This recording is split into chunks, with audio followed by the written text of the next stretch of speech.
উত্তরার দিয়াবাড়িতে milestone school এলাকায় বিমান বাহিনীর প্রশিক্ষণ বিমান বিধ্বস্তের সবশেষ পরিস্থিতি নিয়ে জানাতে রাজধানীর দিয়াবাড়ি থেকে যোগ দিয়েছেন সহকর্মী পিয়াস সাহা।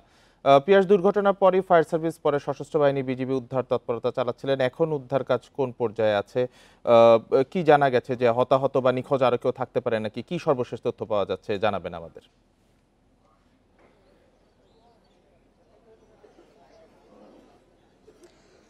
জি, আসলে দেখুন, আমি এখন দাঁড়িয়ে আছি মাইলস্টোন স্কুল অ্যান্ড কলেজে, যে জায়গাটি আসলে সেই মর্মান্তিক ঘটনাটি ঘটেছে ঠিক সেখানেই। আপনি যেমনটি জিজ্ঞেস করলেন আসলে উদ্ধার তৎপরতার কথা, আসলে উদ্ধার তৎপরতা কিন্তু কালকে রাত 10:30টার দিকে এখানে সমাপ্তি ঘোষণা করা হয়েছে এবং এরপরে কিন্তু এখানে আসলে উদ্ধার তৎপরতা ওই করার আর কাজ হচ্ছে না।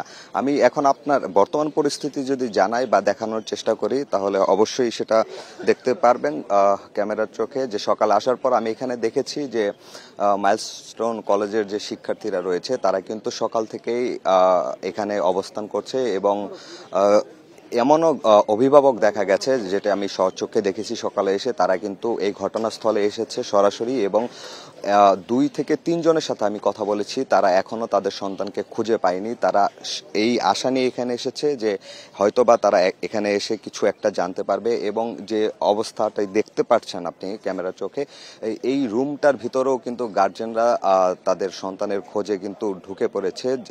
এটি পুলিশ বাহিনীর বাধা অতিক্রম করে তারা এখানে ঢুকেছে, কারণ তাদের আবেগের জায়গাটা এতটুকুই ছিল। আসলে কালকে সারা রাত তারা বিভিন্ন হাসপাতালে খুঁজেছে তাদের সন্তানদের, সেখানে না পেয়ে সকালবেলায় কিন্তু আসলে এখানে ছুটে এসেছে। এবং আমি সকালের সবশেষ পরিস্থিতি যদি বলি তাহলে এখানে শুধু যে অভিভাবক তা নয়, মাইলস্টোন স্কুল অ্যান্ড কলেজের শিক্ষার্থীরা রয়েছেন, তারা কালকে রাত 2টোর থেকে এখানে আসলে অবস্থান কর্মসূচি পালন করছে এবং তারা এখন পর্যন্ত এবং এখানে রয়েছে। এবং আপনাকে একটা জিনিস জানিয়ে রাখতে চাই, এখানে মাইলস্টোন স্কুল অ্যান্ড কলেজের শিক্ষার্থীরা কিন্তু আসলে 6 দফা দাবি জানিয়েছে এই ঘটনার প্রেক্ষিতে। কালকে ঠিক রাত 2টো থেকে 2:30টার দিকে এখানে 1টি থেকে 2টি অ্যাম্বুলেন্স প্রবেশ করে, এটি তাদের দাবি ছিল এবং তারা দাবি করছে সেখানে অ্যাম্বুলেন্স ঢোকার পরে আসলে কি করেছে তারা সেটি জানে না। এরপরে 2টো থেকে 2:30টা পর্যন্ত তারা এখানে আসলে অবস্থান কর্মসূচি পালন করে, যেটি সকাল 6টা নাগাদ এখানে ছিল এবং সেখান থেকে তারা 6 দফা দাবি দিয়েছে। এই দাবিগুলো যদি আমি আপনাকে একটু জানাতে চাই তাহলে প্রথম দাবি তাদের যেটি রয়েছে, আসলে নিহত সঠিক নাম ও তথ্য প্রকাশ করতে হবে, আহতদের সম্পূর্ণ ও নির্ভুল তালিকা প্রকাশ করতে হবে, শিক্ষকদের গায়ে নিরাপত্তা বাহিনী সদস্যদের হাত তোলা, এই ঘটনার জন্য আসলে জনসম্মুখে নিঃশর্ত ক্ষমা চাওয়ার একটি দাবি তোলা হয়েছে এবং নিহত প্রতিটি শিক্ষার্থীর পরিবারকে বিমান বাহিনীর পক্ষ থেকে ক্ষতিপূরণ দেওয়ারও দাবি জানানো হয়েছে। এছাড়া বিমান বাহিনীর ব্যবহৃত ঝুঁকিপূর্ণ ও পুরনো প্লেনগুলো বাতিল করে আধুনিক প্লেন চালু করা এবং বিমান বাহিনীর প্রশিক্ষণ পদ্ধতি ও প্রশিক্ষণ কেন্দ্র পরিবর্তন করে আরও মানবিক ও নিরাপদ ব্যবস্থা চালু করার এই মোট 6টি দাবি তারা করেছে। এবং এই দাবি আদায়ের জন্য তারা কিন্তু আজকে যে মাইলস্টোনের যে এখানে একটি গোল চত্বর রয়েছে, এই গোল চত্বরে কিন্তু সকাল 11টা থেকে অবস্থান কর্মসূচি পালন করবে, এমনটি শিক্ষার্থীদের কাছ থেকে আমি জানতে পেরেছি। এখন আপনি হয়তো দেখতে পাচ্ছেন এখানে কিন্তু মাইলস্টোনের শিক্ষার্থীরা রয়েছে, এছাড়া অভিভাবকের কথা আমি বললাম, এছাড়াও আসলে উৎসুক জনতাও এখানে এসেছে। আসলে আমি সকালবেলা এসেই দেখেছি মাইলস্টোনের যে 2টি গেট রয়েছে এখানকার, সেই গেটের সামনে কিন্তু উৎসুক জনতা আসলে ভিড় করে রয়েছে এবং তারা আসলে ঢোকার চেষ্টা করছে, যদিও এখানে প্রশাসন আর কঠোর ব্যবস্থা রয়েছে, সেটি বাধা টপকে আসলে তারা ঢুকতে পারেনি। কিন্তু মাঝে মাঝে আসলে শিক্ষার্থীদের সঙ্গে এইসব উৎসুক জনতার সঙ্গে আসলে বাকবিতণ্ডায় জড়িয়েছে, এরকম ঘটনাও ঘটেছে। তারা বারবারই চাচ্ছে উৎসুক জনতা এখানে আসার জন্য, কিন্তু শিক্ষার্থীরা প্রশাসন আর পুলিশ কর্মকর্তাদের সাথে এখানে রয়েছে এবং তারা সর্বোচ্চ ভাবে চেষ্টা করছে এখানে যেন বাইরে থেকে মানুষ আসতে না পারে।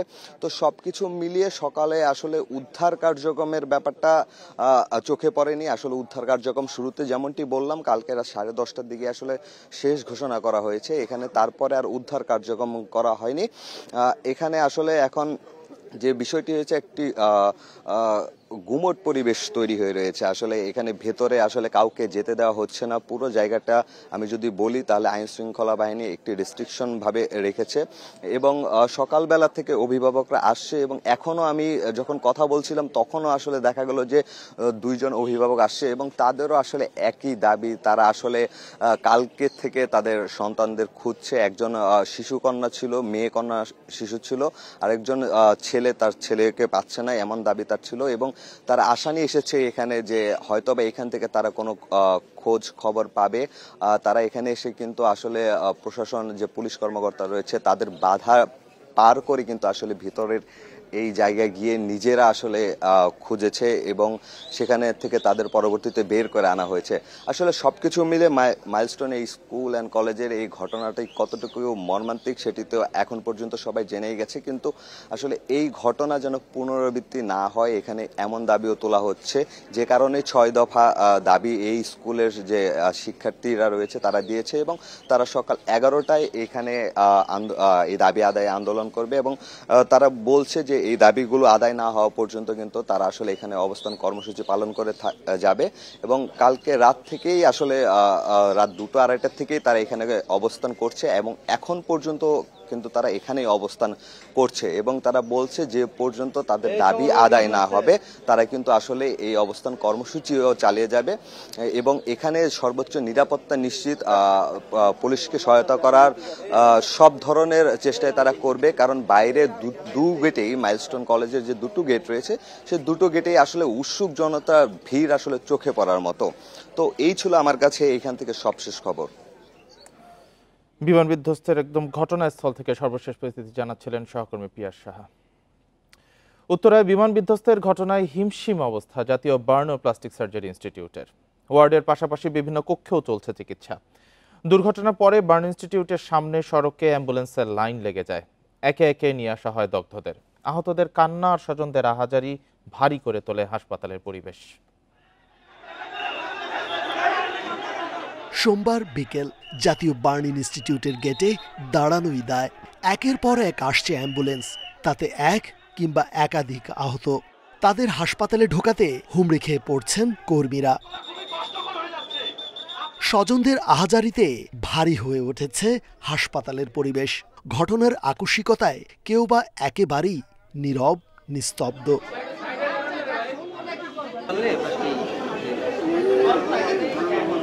বার্ন ইনস্টিটিউটের সামনে ছোট্ট পরিসরে শুধুই ভিড়, স্বজনের খোঁজে দিকবিদিক ছুটোছুটি। পরিস্থিতি সামলাতে হিমশিম পুলিশ, আনসার আর হাসপাতাল কর্তৃপক্ষ। দগ্ধদের বেশিরভাগই শিক্ষার্থী, অনেকেরই অবস্থা আশঙ্কাজনক। যে কোনো ব্লাস্ট হয়েছে না, ওই সময় পুরো অবস্থায় স্কুলের সামনে সানসাইড, যে কোনো বিল্ডিংয়ের সানসাইড ওখানে আসছে। তো আমি আর আমার সাথে দুজন সেনাবাহিনীর সৈনিক ছিল, তাদের হেল্পে ওকে সানসাইড থেকে নামিয়ে উত্তরা বাংলাদেশ মেডিকেলে নিয়ে গেছি। মেডিকেল থেকে এখানে নিয়ে আসছি। ক্লাসের পিছনে বিমান পড়ছে, এই তো তাড়াতাড়ি। তারপরে তো আর কোনো খোঁজ খবর নেই পর্যন্ত আর ছেলের। আমি জানি না আমার বাচ্চা কেমন আছে। দেখি মাইয়া মানে পুরা গন্ধ। আমি তো স্কুলের ড্রেস পরে আমি তো আর এত খেয়াল করি নাই, দেখি মানে সব চলে গেছে। পরে পানি টানি দিয়ে বাংলাদেশ মেডিকেল আনছি। হাসপাতাল কর্তৃপক্ষ জানাচ্ছে আশঙ্কাজনক রোগীদের চিকিৎসায় নেওয়া হয়েছে বিশেষ ব্যবস্থা। অতিরিক্ত চাপ সামাল দিতে ওয়ার্ডের বাইরে বিভিন্ন কক্ষেও দেওয়া হচ্ছে চিকিৎসা। এটা অবিশ্বাস্য কথা, 190 এবং 80% এবং ইনহেলেশন, যত সিভিয়ার বার্ন হতে পারে প্রায় সব রকম আছে এখানে। এখন পর্যন্ত আমাদের 60 জন যেটা ভর্তি করা হয়েছে, আরো 10-15 জনের ক্যাপাসিটি এখানে নেওয়ার মতো হবে। এরপর ঢাকা মেডিকেল প্রস্তুত আছে পুরোটা। সর্বোচ্চ চেষ্টা এখন এখানে করা হচ্ছে। আমাদের বাকি যারা এই বিশেষজ্ঞরা তাদেরকে অ্যালাইন করা হয়েছে, তারা কিছুক্ষণের মধ্যে they will join in the team. সোমবার বেলা 1:15টার দিকে প্রশিক্ষণ যুদ্ধ বিমানটি মাইলস্টোন স্কুলের ভবনে বিধ্বস্ত হয়। রেজওয়ানুল হক, ইন্ডিপেন্ডেন্ট নিউজ, ঢাকা। উত্তরার দিয়াবাড়িতে মাইলস্টোন স্কুল এলাকায় বিমান বাহিনীর প্রশিক্ষণ বিমান বিধ্বস্তের ঘটনায় দগ্ধদের বেশিরভাগই আছেন বার্ন ইনস্টিটিউটে। আহতদের সবশেষ পরিস্থিতি জানাতে বার্ন ইনস্টিটিউট থেকে যোগ দিয়েছেন সহকর্মী তানভীর আহমেদ। তানভীর আহমেদ, এখন পর্যন্ত কতজন চিকিৎসা নিচ্ছেন এবং এই অতিরিক্ত চাপ সামলাতে আসলে কি ব্যবস্থা নেওয়া হচ্ছে, চিকিৎসা কেমন চলছে? আইএসপিআর বিজ্ঞপ্তি দিয়ে জানিয়েছে নিহতের সংখ্যা। আপনার কাছে সর্বশেষ তথ্য আছে কিনা নিহতের সংখ্যা নিয়ে?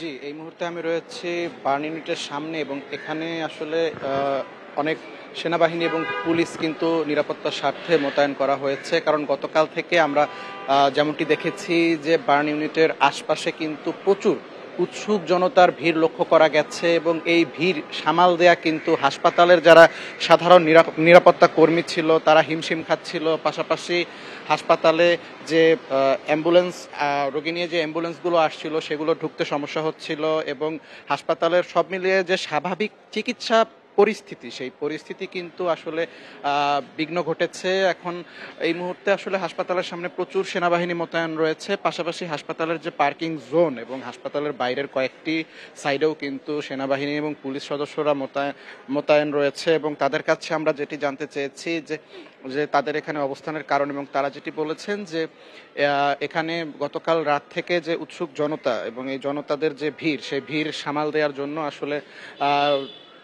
সাধারণ যারা নিরাপত্তা কর্মী তারা পারছিলেন না, সেজন্যই আসলে তাদেরকে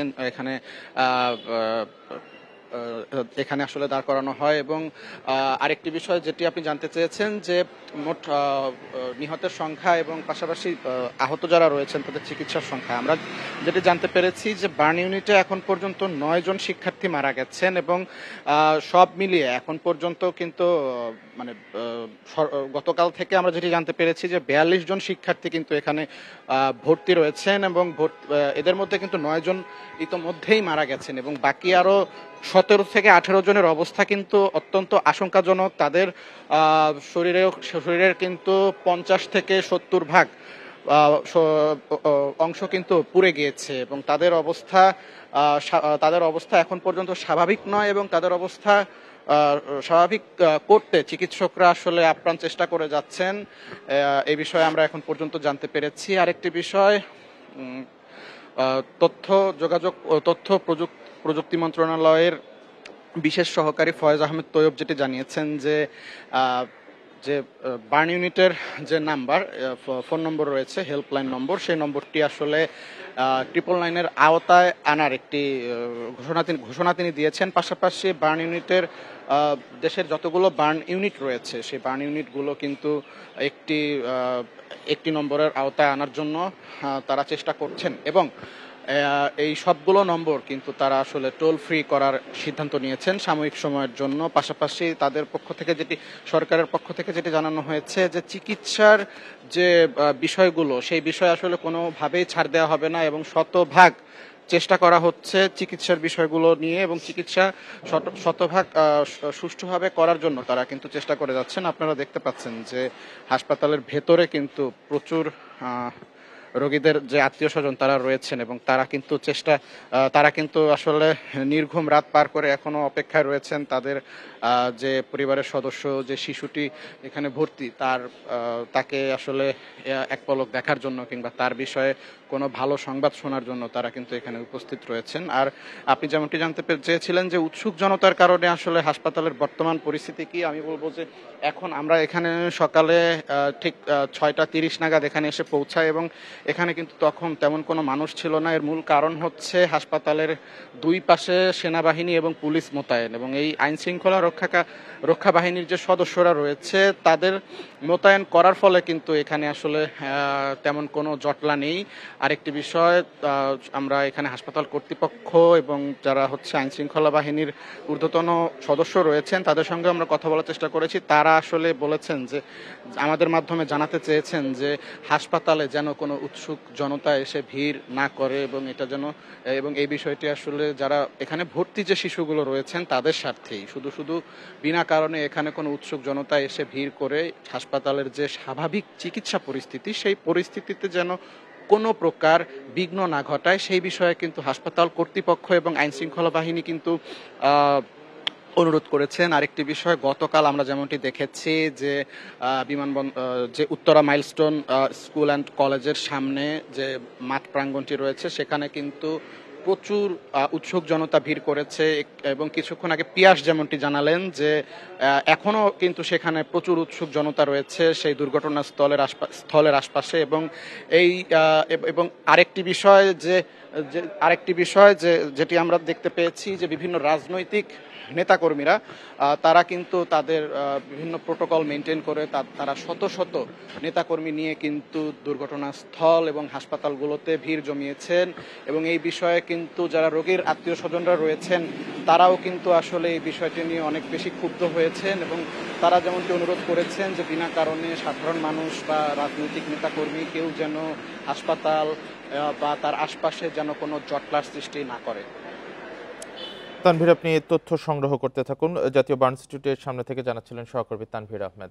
মাইলস্টোন স্কুল অ্যান্ড কলেজে বিমান বাহিনীর প্রশিক্ষণ বিমান বিধ্বস্ত হয়ে হতাহতের ঘটনায় শোক জানিয়ে ভিডিও বার্তা দিয়েছেন প্রধান উপদেষ্টা। এ সময় শোক সন্তপ্ত পরিবারের প্রতি সমবেদনা জানান তিনি। এ ঘটনার যথাযথ তদন্ত হবে জানিয়ে ডক্টর মোহাম্মদ ইউনূস হাসপাতালে ভিড় না বাড়ানোর আহ্বান জানান। মাইলস্টোন স্কুল অ্যান্ড কলেজের যে দুর্ঘটনা, প্রশিক্ষণ বিমান বিধ্বস্ত হয়ে এই কচি শিশুদের উপরে ঝাঁপিয়ে পড়ল, আগুনে পুড়ে মরল। মা বাপদের আমরা কি জবাব দেব? কি বলবো তাদেরকে? আমরা নিজেদেরকে তো জবাব দিতে পারছি না। অজানা শিশুদের মুখ সবার চোখে ভেসে উঠছে। আমরা অবশ্যই তদন্ত করব, তদন্ততে তারা ফিরে আসবে না। আমরা চিকিৎসার ব্যবস্থা করছি, সবাই ঝাঁপিয়ে পড়েছে, সকল হাসপাতাল, সকল মানুষ ছুটে আসছে। আমরা সবার কাছে অনুরোধ করছি, হাসপাতালে ভিড় করবেন না, কারণ যারা আহত তাদের জন্য এটা ভালো না। মাইলস্টোন স্কুল অ্যান্ড কলেজে প্রশিক্ষণ বিমান বিধ্বস্ত হয়ে হতাহতের ঘটনায় আজ রাষ্ট্রীয় শোক পালন করা হচ্ছে। স্থগিত করা হয়েছে প্রধান উপদেষ্টার পূর্ব নির্ধারিত কর্মসূচিও। সোমবার প্রধান উপদেষ্টার প্রেস উইং থেকে তথ্য জানানো হয়। রাষ্ট্রীয় শোক উপলক্ষে আজ সব সরকারি, আধা সরকারি, স্বায়ত্তশাসিত প্রতিষ্ঠান ও শিক্ষা প্রতিষ্ঠানে জাতীয় পতাকা অর্ধনমিত রাখা হয়েছে।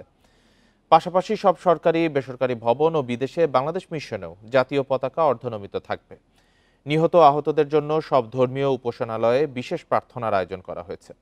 বিজ্ঞপ্তিতে জানানো হয়েছে, প্রধান উপদেষ্টার আজকের জাতীয় মৎস্য সপ্তাহের উদ্বোধনী অনুষ্ঠান স্থগিত করা হয়েছে। এছাড়া 3 দিনের জন্য স্থগিত করা হয়েছে জুলাই পুনর্জাগরণ অনুষ্ঠান।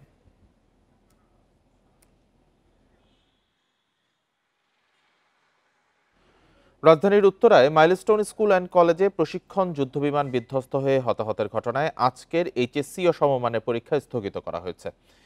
সোমবার গভীর রাতে ফেসবুক পোস্টে পরীক্ষা বাতিলের ঘোষণা দেন যুব ও ক্রীড়া উপদেষ্টা আসিফ মাহমুদ সজীব ভূঁইয়া। এছাড়া তথ্য ও সম্প্রচার উপদেষ্টা মাহফুজ আলমও এইচএসসি ও সমমানের পরীক্ষা স্থগিতের বিষয়ে ফেসবুকে পোস্ট দিয়েছেন। এর আগে বিমান বাহিনীর একটি প্রশিক্ষণ যুদ্ধবিমান সোমবার বেলা 1টার দিকে উত্তরার মাইলস্টোন স্কুল অ্যান্ড কলেজের একটি ভবনে বিধ্বস্ত হয়। এ ঘটনায় অন্তত 25 জন নিহত হয়, আহত হয়েছেন 1.5 শতাধিক।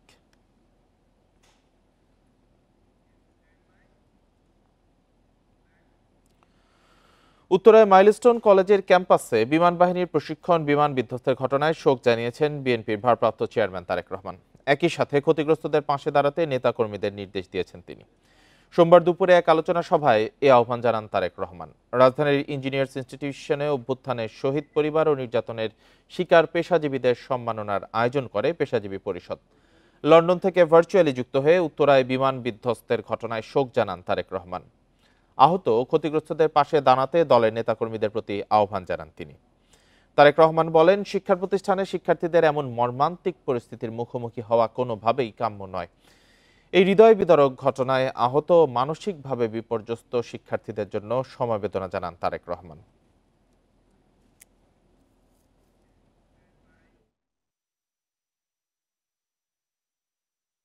নেতা কর্মীদেরকে নির্দেশনা দেওয়া হয়েছে, প্রচুর ব্লাডের প্রয়োজন হচ্ছে সম্ভবত হসপিটালগুলোতে, যেহেতু ব্লাডের শর্টেজ আছে। এরই মধ্যে আমাদের কর্মীদেরকে নির্দেশনা দেওয়া হয়েছে যে সেখানে গিয়ে ব্লাড ডোনেট করার জন্য ছাত্রদলের পক্ষ থেকে যে সকল হসপিটালে রোগীদেরকে নেওয়া হয়েছে সেখানে টিম করে দেওয়া হয়েছে যে কোন ডাক্তারের সাথে যোগাযোগ করলে ব্লাড পাওয়া যেতে পারে। ঘনবসতিপূর্ণ এলাকায় বিমান চালানো ঝুঁকিপূর্ণ বলে মন্তব্য করেছেন নিরাপত্তা বিশ্লেষক ইশফাক ইলাহি চৌধুরী। তিনি আরও বলেন, আসল ঘটনা জানা যাবে তদন্তের পর। বিমান বাহিনীর যে ফ্লাইং গুলো ইজ ইনহেরেন্টলি এটা বাই ইটস ভেরি নেচার একটু মোর ডেঞ্জারাস দেন সিভিল ফ্লাইং থেকে। এখানে ফ্লাইং এর দুর্ঘটনার চান্স অনেক বেশি। আর এখানে এই আমাদের বিমান ঘাঁটিটি যখন হয় গত 30-40 বছরে এই যে চারিদিকে যেভাবে জনবসতি গড়ে উঠেছে, এটা যে কোনো বিমানবন্দরের জন্যই একটা ঝুঁকিপূর্ণ। আরেকটা এখানে আমি জানি না, তবে ওই আমাদের অতীতে এই ধরনের ঘটেছে যে পাখি বড় বড় বার্ড এখানে হতে পারে, বাট আমি জানি না এগুলো ইয়েতে বেরিয়ে আসবে। তবে যেটা ওই যে বার্ন ইনস্টিটিউটে বললেন যে অনেক শ্বাসকষ্ট রোগী মানে আহত, এটা আমি বুঝতে পারলাম না যে কেন এইটা হচ্ছে। এটা তো গ্যাসের কোনো কিছু নাই, জেট ফিউল যেটা আছে সেটা তো মোর লাইক কেরোসিনের মতো। তো সেখান থেকে কি কোনো গ্যাস হতে পারে কিনা, যার ফলে বার্ন থেকে কিন্তু উনি যেটা বললেন যে গ্যাসের ইনহেলেশন যেটা হয়েছে সেটা খুবই দুঃখজনক। এগুলো সব ইনভেস্টিগেশনে বেরিয়ে আসবে। ইটস টু আর্লি, কোনো কিছু বলার মতো সময় এখন নাই।